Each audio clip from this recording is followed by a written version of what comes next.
Estatística. Importância da estatística para o processo de conhecimento e tomada de decisão. Tema: a aplicação da estatística nas pesquisas científicas. Integrantes: Beatriz, Diogo, Judite, Larissa de Souza e Priscila. O que é estatística? É uma pesquisa que pode ser definida como um estudo que identifica, reúne, trata, analisa e apresenta dados para suprir determinada necessidade de informação. A utilização de pesquisas contribui como base dos estudos estatísticos, e com os dados colhidos é possível estabelecer e planejar mudanças sobre um determinado assunto, buscando compreender as características dos entrevistados. As inúmeras utilidades das pesquisas estatísticas fazem parte do mundo científico e também do dia a dia das pessoas. Um exemplo é a utilização dos dados do censo demográfico pelo poder público para determinar as políticas que serão adotadas em todas as suas áreas de atuação, como saúde, educação e infraestrutura. As pesquisas estatísticas podem ser de levantamento ou experimental. A de levantamento é uma pesquisa que visa coletar dados de uma determinada população por meio da observação ou mensuração sem haver a manipulação. A pesquisa experimental tem como objetivo analisar os resultados obtidos a partir de experimentos feitos com um grupo de interesse, seja de indivíduos, animais ou objetos. Para que serve a estatística? Os resultados de pesquisas estatísticas estão presentes a todo instante na nossa sociedade. É bastante comum ver nos noticiários pesquisas de diversas naturezas, que trazem para nós dados para a interpretação e realização de inferências sobre ela.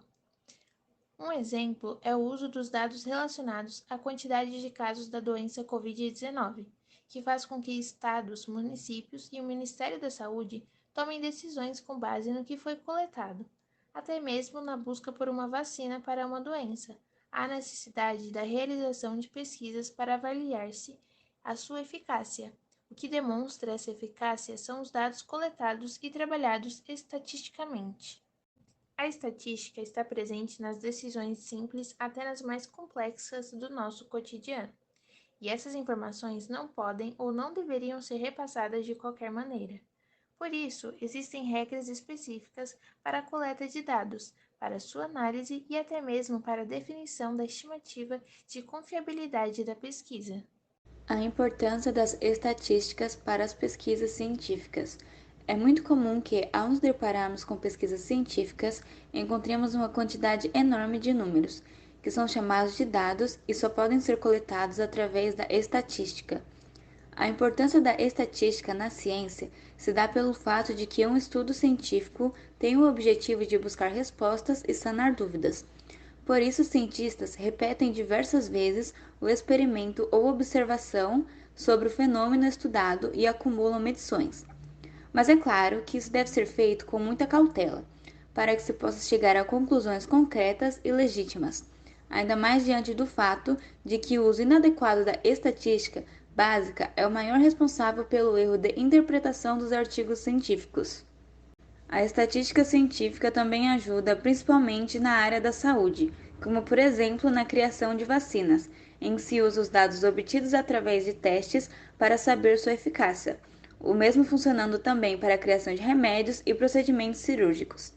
Além disso, também pode-se contabilizar o número de pessoas infectadas, internações de pacientes e o seu tempo médio.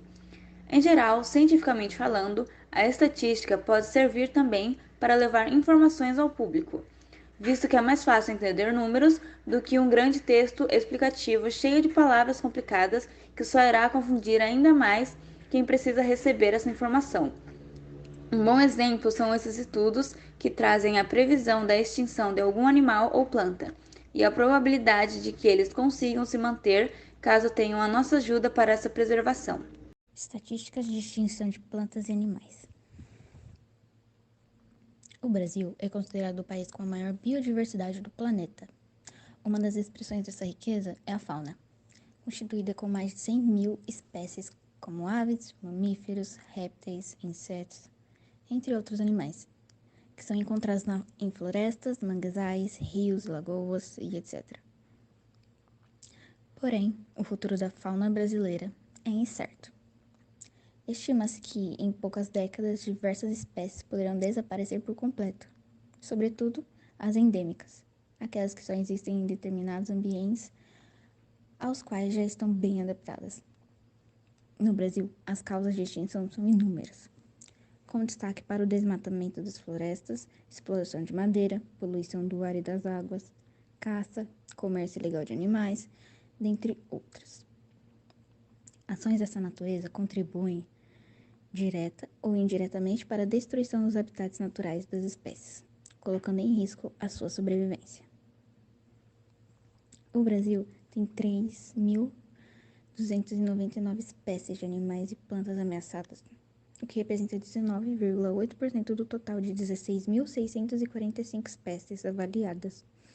É o que aponta a pesquisa Contas de Ecossistemas, Espécies Ameaçadas de Extinção no Brasil de 2014, divulgada pelo Instituto Brasileiro de Geografia e Estatísticas, IBGE.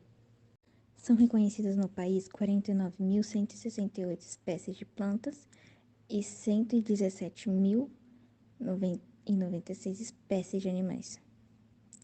Desse total, a pesquisa analisou as 4.617 espécies da flora e as 12.262 espécies da fauna, listadas pelo Instituto Chico Mendes da Conservação da Biodiversidade e pelo Centro Nacional de Conservação da Flora do Jardim Botânico do Rio de Janeiro, para as quais existem informações sobre seu estado de conservação. Elas representam, respectivamente, 11,26% e 10,3% do total de espécies reconhecidas. Segundo o estudo das espécies analisadas, 0,6% estão extintas, 0,1% estão extintas na natureza, 4,73% estão criticamente em perigo, 9,35% estão em perigo, 5,74% são vulneráveis, 3,98% estão quase ameaçadas de extinção, 62,82% são menos preocupantes e 13,33% foram classificadas como dadas insuficientes, indicando a necessidade de mais pesquisa para a avaliação. São consideradas ameaçadas as espécies nas categorias vulnerável, em perigo e criticamente em perigo. A Mata Atlântica foi um bioma com mais espécies ameaçadas, tanto em números absolutos quanto proporcionalmente. Em seguida, vem o Cerrado, com 1.061 espécies ameaçadas, 19,7% do total das espécies do bioma, e a Caatinga. O Pampa tem 194 espécies ameaçadas, o que equivale a 14,5%. Já o Pantanal e a Amazônia têm as maiores proporções de espécies na categoria menos preocupante, e também menor percentual de espécies consideradas ameaçadas. Em números absolutos, são 54 espécies ameaçadas no Pantanal e 278 na Amazônia.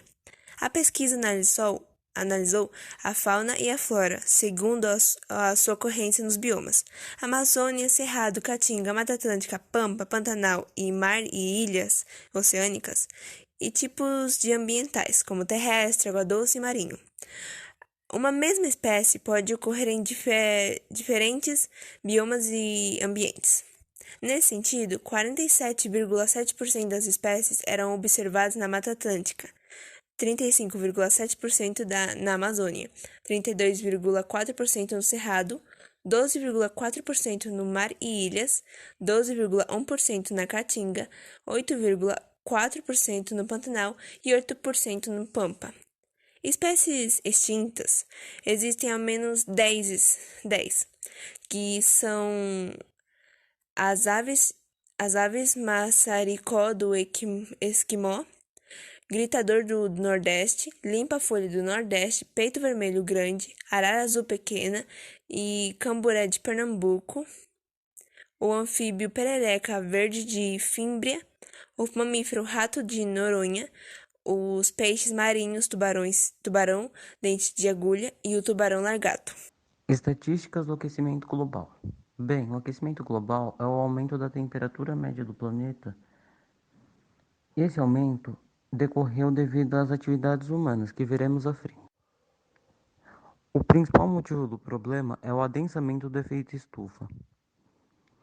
E para compreendermos o problema corretamente, vamos ter que entender o que é o efeito estufa. Em resumo, o efeito estufa é a capacidade da Terra em reter o calor que o Sol envia. O efeito estufa é um fenômeno natural, e ele ocorre da seguinte forma: o Sol envia ondas radioativas para a Terra, a exosfera absorve 70% da energia e dissipa 30%, reenviando ao espaço. Ao chegar ao planeta, a energia passa pela camada de ozônio, chega ao planeta e se espalha na superfície terrestre, assim liberando o calor. Uma parte do calor sai do planeta e a outra fica condensada na Terra, devido ao efeito dos gases do efeito estufa, que são o CO2 e o CH4. Ou melhor, o dióxido de carbono e o metano. Devido à ação humana, o efeito estufa está se intensificando. Isso se dá pois cada dia mais estamos lançando gases na camada de ozônio. Esses gases vêm principalmente da queima dos combustíveis fósseis, dos lixões e do desmatamento. Alguns efeitos do aquecimento global já podem ser percebidos, como o derretimento das calotas polares e as ondas de calor intensas. Esses fenômenos podem trazer consequências diversificadas e complexas para o planeta, além de danos irreversíveis para a humanidade. Previsões futuras. Como consequência do aquecimento global, temos o aumento do número de problemas de saúde como alergias, infecções e doenças cardiorrespiratórias, aumento da poluição, aumento na proliferação de parasitas como o mosquito da dengue e uma série de problemas ambientais, como o risco de perca de 30% das espécies principais, como as florestas tropicais, recifes de corais e calotas polares. Se a temperatura aumentar de 2 a 3 graus, as florestas do mundo e suas espécies estarão em risco, e 40% das florestas da Amazônia podem perder sua vegetação. O degelo das calotas polares libera gases que intensificam o efeito estufa e aumentam o nível do mar.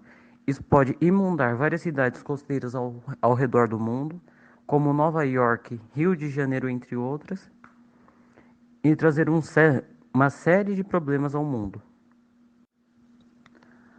Ao lado temos um gráfico que mostra a temperatura média do planeta ao longo de vários anos. O gráfico começa a mostrar a temperatura média de 1890 até 2019.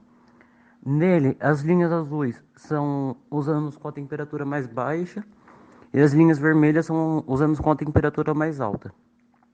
Se formos analisar, os anos mais recentes são os anos com as temperaturas mais altas. Isso acende um sinal de alerta para o mundo, pois a cada ano estamos aumentando mais a temperatura do planeta. E como visto anteriormente, isso aí pode trazer vários riscos. E foi isso, gente. Obrigada.